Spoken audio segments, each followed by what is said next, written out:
All right, this is Walk Two Moons, Chapter 19, Fish in the Air. Graham said, "Where did we leave off with Peavy? What was happening?"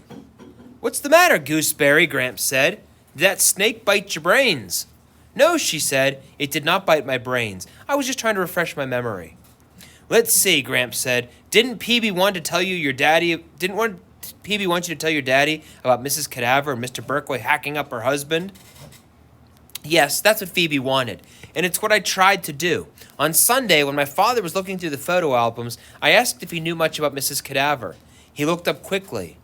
"You ready to talk about Margaret?" he said. "Well, there were a few more things I wanted to mention." "I've been wanting to explain," he said. I plunged on. I didn't want him to explain. I wanted to warn him. "Phoebe and I saw her slashing and hacking away at the bushes in her backyard." "Is there something wrong with that?" he asked. I tried another approach. "Her voice is like dead leaves blowing around, and her hair is spooky." "I see," he said. "And there's a man who visits her." "Sal, that sounds like spying." "And I don't think we should go over there anymore." Dad took off his glasses and rubbed them on his shirt for about 5 minutes. Then he said, "Sal, you're trying to catch fish in the air. Your mother is not coming back." I looked like I was merely jealous of Mrs. Cadaver. There in the calm light of my father, all those things that Phoebe had said about Mrs. Cadaver seemed foolish. "I'd like to explain about her," my father said. "Oh, never mind. Just forget I mentioned her. I don't need any explanations." Later, when I was doing my homework, I found myself doodling in the margin of my English book. I had drawn a figure of a woman with wild hair and evil eyes and a rope around her neck. I drew a tree, fastened the rope to it, and hung her. The next day at school, I studied Mr. Berkway as he leapt and cavorted around the classroom. If he was a murderer, he certainly was a lively one. I always pictured murderers being mopey and sullen. I hoped Mr. Berkway was in love with Margaret Cadaver and would marry her and take her away so that my father and I could go back to Bybanks. What I found most surprising about Mr. Berkway was that he was increasingly reminding me of my mother, or at least my mother before the sadness set in. There was a liveliness to both Mr. Berkway and my mother, and an excitement, a passion for words and for stories. That day, as Mr. Berkway talked about Greek mythology, I started daydreaming about my mother, who loved books almost as much as she loved all of her outdoor treasures. She liked to carry little books in her pocket, and sometimes when we were out in the fields, she would flop down in the grass and start reading aloud. My mother especially liked Indian stories. She knew about thunder gods and earth makers and wise crows and sly coyotes and shadow souls. Her favorite stories were those about people who came back after death, as a bird or a river or a horse. She even knew one story about an old warrior who came back as a potato. The next thing I knew, Mr. Berkway was saying, "Right, Phoebe? Are you awake? You have the second report." Report? Phoebe said. Mr. Berkway clutched his heart. "Ben is doing an oral report on Prometheus this Friday. You're doing one on Pandora next Monday." "Lucky me," Phoebe muttered. Mr. Berkway asked me to stay after class for a minute.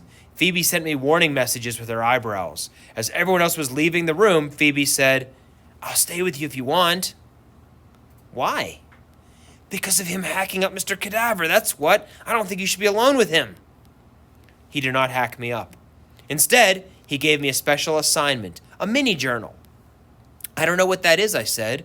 Phoebe was breathing on my shoulder. Mr. Berkway said I should write about something that interests me.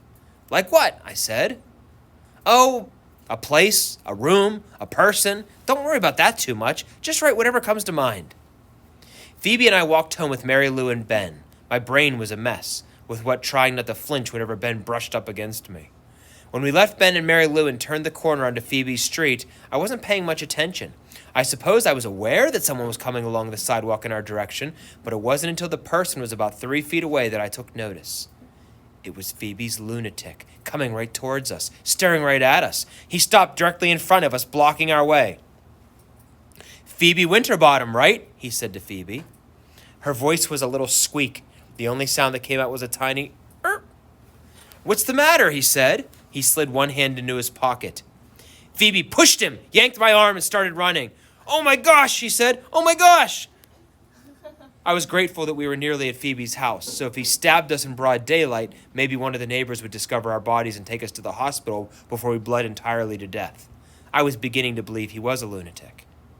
Phoebe tugged at her doorknob, but the door was locked. Phoebe beat on the door, and her mother suddenly pulled it open. She looked rather pale and shaken herself. "It was locked," Phoebe said. "Why was the door locked?" "Oh, sweetie," Mrs. Winterbottom said, "it's just that I thought that—" She peered around us and looked up and down the street. "Did you see someone? Did someone frighten you?" "It was the lunatic," Phoebe said. "We saw him just now." She could hardly catch her breath. "Maybe we should call the police, or tell Dad." I took a good long look at Phoebe's mother. She did not seem capable of phoning the police or Mr. Winterbottom. I think she was more scared than we were. She went around locking all the doors. Nothing more happened that evening, and by the time I went home, the lunatic did not seem quite so threatening. No one called the police, and to my knowledge, Mrs. Winterbottom had not yet told Mr. Winterbottom. But right before I left Phoebe's house, Phoebe said to me, "If I see that lunatic one more time, I'll phone the police myself."